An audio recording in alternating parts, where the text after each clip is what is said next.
शंकराचार्य ने ये रांची में बयान दिया कि शूद्रों को मंदिरों में प्रवेश नहीं मिलेगा। मैं ये बात आप लोगों को बताना चाहता हूं,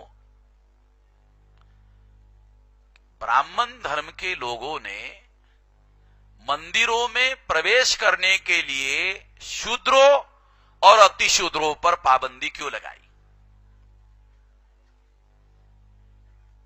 बहुत मौलिक बात है, शायद इसके पहले आपने नहीं सुनी होगी। जो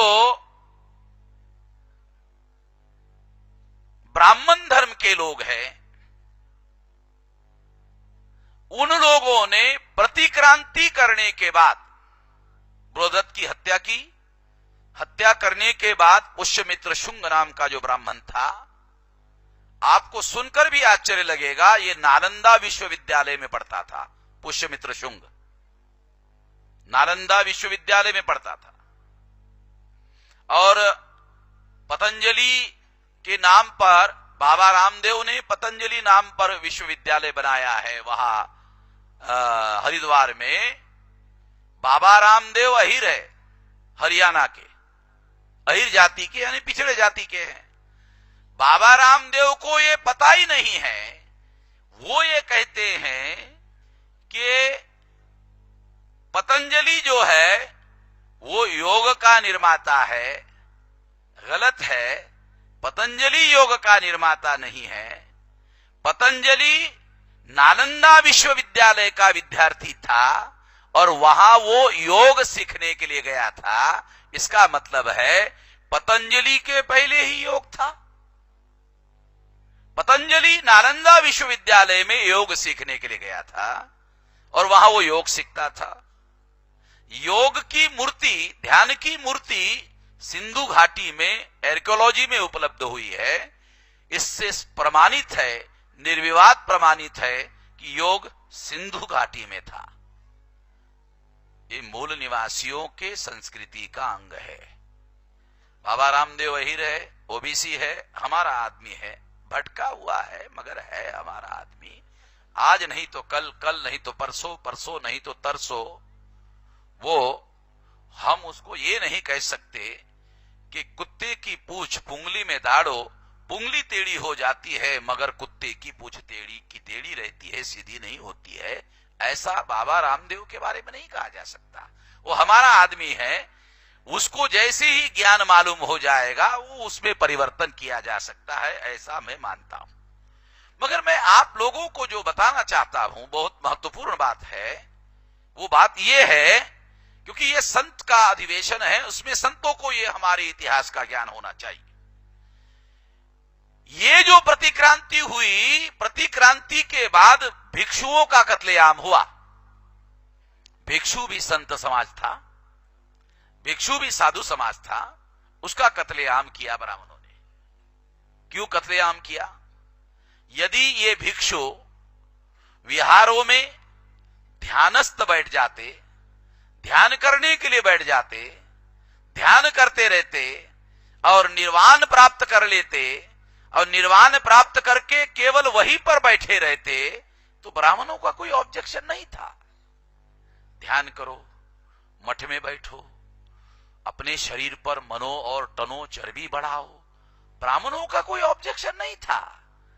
मगर ब्राह्मणों का जो ऑब्जेक्शन था कि ये भिक्षु गांवों में घूम रहे हैं, प्रचार कर रहे हैं, जागरण कर रहे हैं, प्रवचन कर रहे हैं और लोगों को ब्राह्मण धर्म के विरोध में जागृत कर रहे हैं और समता, स्वतंत्रता, बंधुता और न्याय पर आधारित नया समाज निर्माण करने का कार्य कर रहे हैं, ये ऑब्जेक्शन का कारण था। इस वजह से प्रतिक्रांति के बाद में विहारों में रहने वाले भिक्षुओं का कत्लेआम किया गया, सामूहिक नरसंहार किया गया।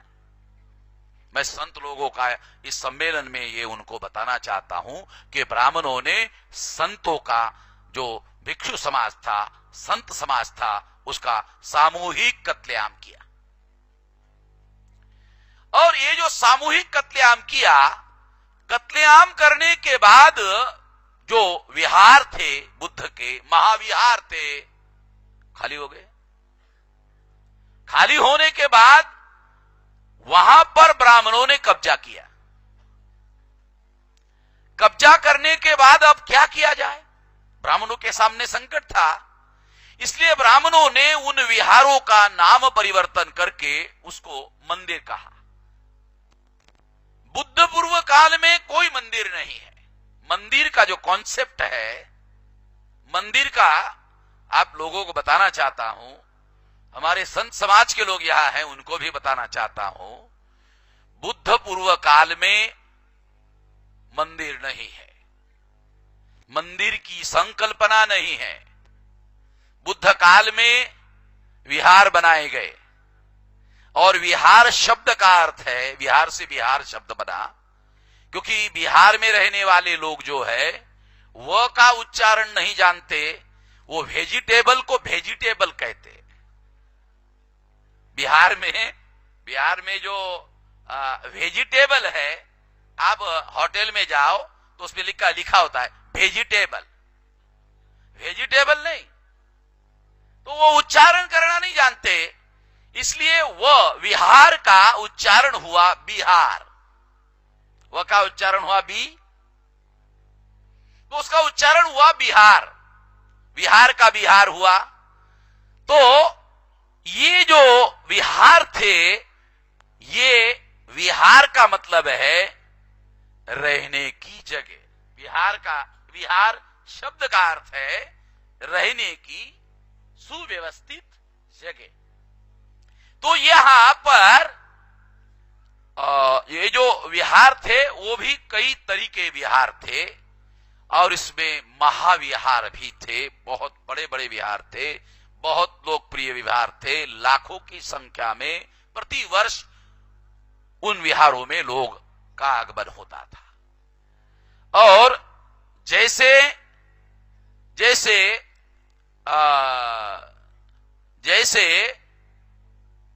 नानक जी जहां जहां भी गए, वहां वहां सिखों के जो गुरु गए, वहां जहां जहां गए, वहां वहां उनके लिए बड़े गुरुद्वारे बने। तो उनके 5 बड़े गुरुद्वारे हैं। उसी तरह से बुद्ध जहां जहां गए, वहां महत्वपूर्ण जगह पर विहार और महाविहार बनाए गए। और जब भिक्षुओं का कत्लेआम हुआ तो भिक्षु खाली हो गए, उस पर ब्राह्मणों ने कब्जा किया। वो करोड़ों की प्रॉपर्टी होती थी, और आज वो लाखों करोड़ की प्रॉपर्टी है। आज के तारीख में वो लाखों करोड़ की प्रॉपर्टी है। ब्राह्मण लोगों ने उस पर कब्जा किया और उसको उन्होंने मंदिर बनाया। चूंकि लोग उसको पहले से जानते थे, वहां बुद्ध की मूर्ति है, बड़ी मूर्ति है, वो भी जानते थे, क्योंकि हजारों साल से लोगों का वहां आना जाना होता था, लोग जानते थे। जब प्रतिक्रांति हुई, मंदिर बना,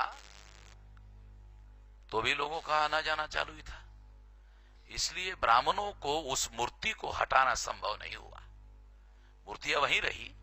ये जो जगन्नाथ मंदिर है पुरी का, ये बुद्ध का मंदिर है, ये आर्कियोलॉजी के आधार पर प्रमाणित है। और आप हैरान हो जाओगे, उस मंदिर के गर्भगृह में ब्राह्मण किसी को जाने नहीं देते। क्यों जाने नहीं देते? बुद्ध की मूर्ति है गर्भगृह में। तो इस तरह से ये उन लोगों ने कब्जा किया। ये जैसे ये बुद्ध मंदिर है, इस पर ब्राह्मण लोगों ने कानून बनाकर, आजादी मिलने के बाद कानून बनाया, अंग्रेजों के समय में नहीं बनाया। अंग्रेजों के जाने के बाद में ये कानून बनाया, उन्होंने कानून बनाकर कब्जा किया, और उनका कब्जा है। मंदिर बुद्धों का है, ब्राह्मण लोगों का कब्जा है। अब ये जो ब्राह्मणों का कब्जा है, तो ये तो भूमि पर, भारत के भूमि पर ही ब्राह्मणों का कब्जा है। मंदिर पर कब्जा तो छोटी बात है। अरे भारत के भूमि पर ही जब कब्जा है, तो भूमि पर मंदिर है, छोटा मामला है, कब्जा है उनका। जब इतने बड़े भूमि पर उन्होंने कब्जा किया और वहां से हम लोग उनको बेदखल नहीं कर पाए, तो मंदिर से कैसे बेदखल कर पाएंगे? तो इसके लिए अलग रणनीति बनाने की बात है। अगर हम भूमि से उनको मुक्त कर लेंगे, उनके गुलामी से, तो मंदिर तो अपने आप ही मुक्त हो जाएगा। उसके लिए कोई अलग से कुछ करने की जरूरत नहीं है।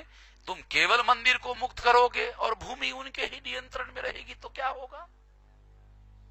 मंदिर मुक्त कर लोगे और भूमि वैसे के वैसे उनके नियंत्रण में रखोगे तो उससे तो कुछ प्राप्त होने वाला नहीं है।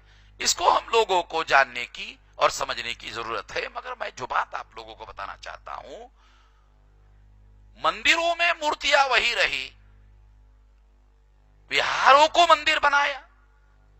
विहार में मूर्ति थी वो वैसी की वैसी रही, उसको बदलना संभव नहीं हुआ। और इसलिए वहां शूद्रों को, जो बुद्धिस्ट थे, उनको आने के लिए मना किया गया कि मंदिरों में शूद्रों को आने के लिए प्रवेश वर्जित। क्यों?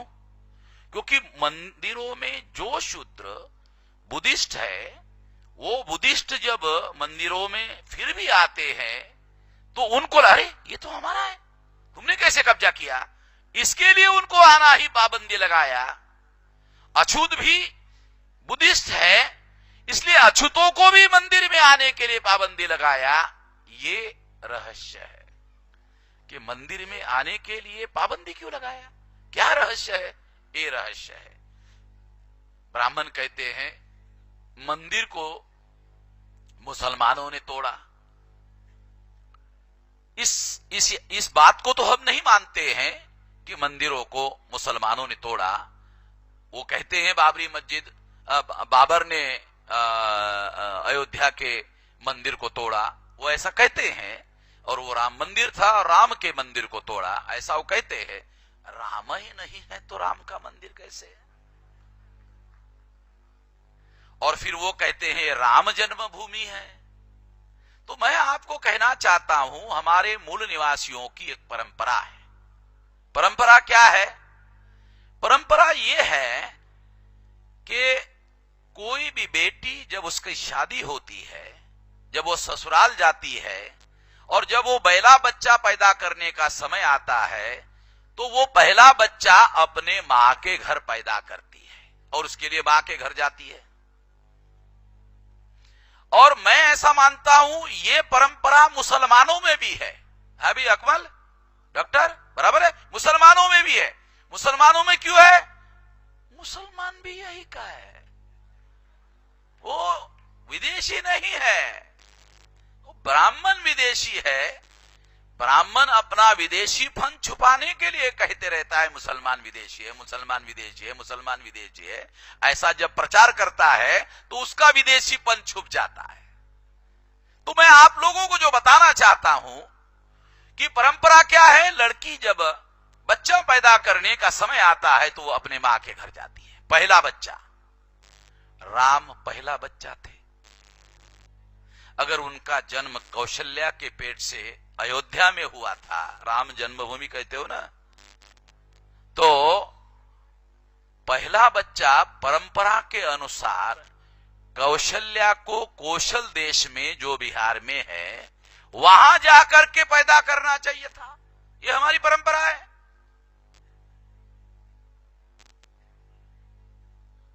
और इस हिसाब से अगर देखा जाए तो अयोध्या राम जन्मभूमि नहीं है।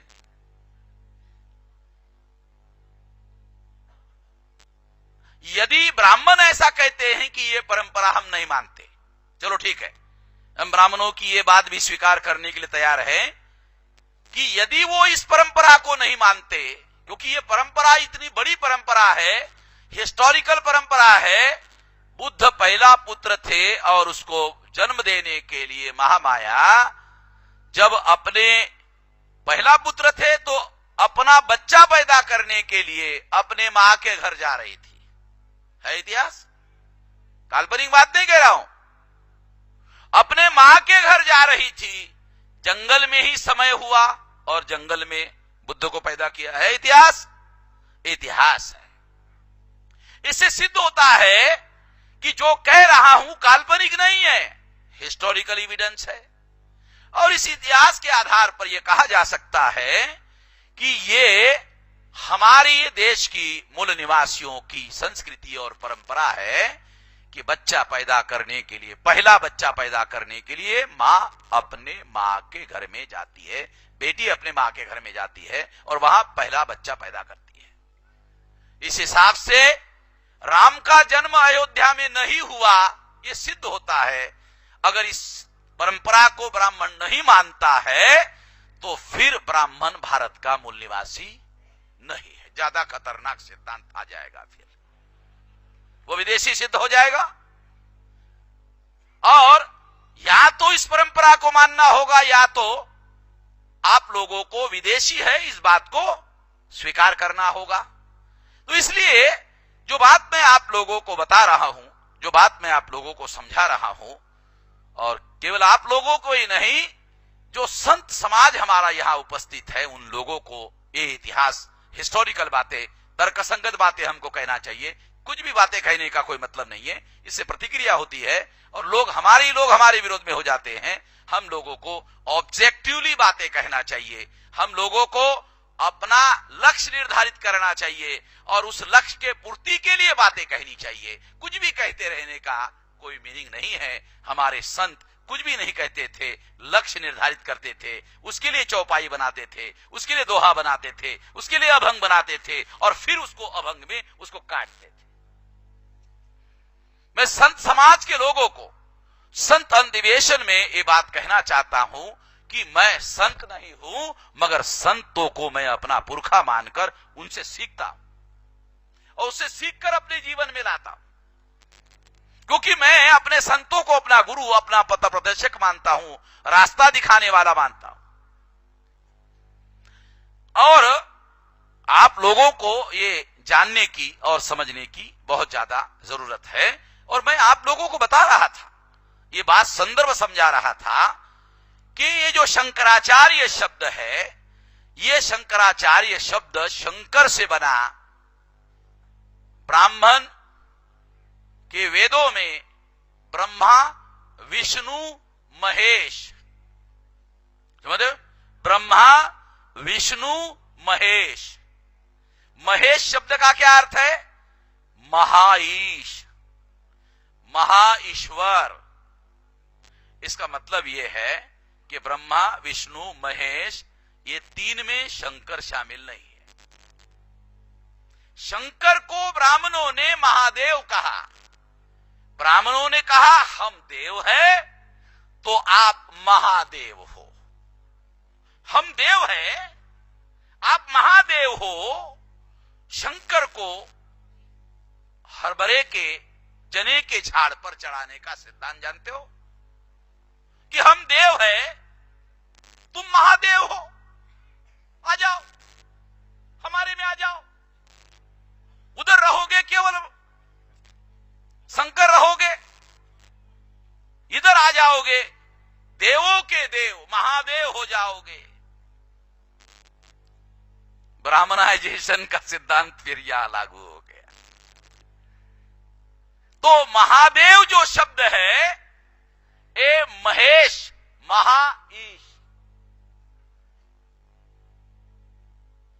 ये मैं कबीर से सीखता हूं। शब्दों को कैसे हथियार बनाना चाहिए। अगर कोई दुनिया में शब्दों को हथियार बनाने का हुनर जानता है सबसे ज्यादा, तो कबीर साहब से ज्यादा शब्दों को हथियार किसी ने बनाया हो तो सीखना जरूरी है। शब्दों को हथियार बनाओ। तुकाराम महाराज ने भी शब्द के बारे में इतना अभूतपूर्व अभंग लिखा हुआ है। शब्द ही प्रमाण है, शब्द ही हमारे लिए संपत्ति है, धन है। ये कहा, क्या कहा जरा आई यहाँ कही, ये आई कही, क्योंकि ये बहुत ज्यादा आपके लिए ज्ञान की बात है, बहुत ज्यादा ज्ञान की बात है, आपको बताना जरूरी है। समय का मूल्यवान है। संत जो है वो जानते हैं, तो उन्होंने किताब भी लिखा और बहुत सारी बातें जानते हैं। शब्द के बारे में जो कबीर जानते हैं, जो शब्द के रेफरेंस में जो तुकाराम ने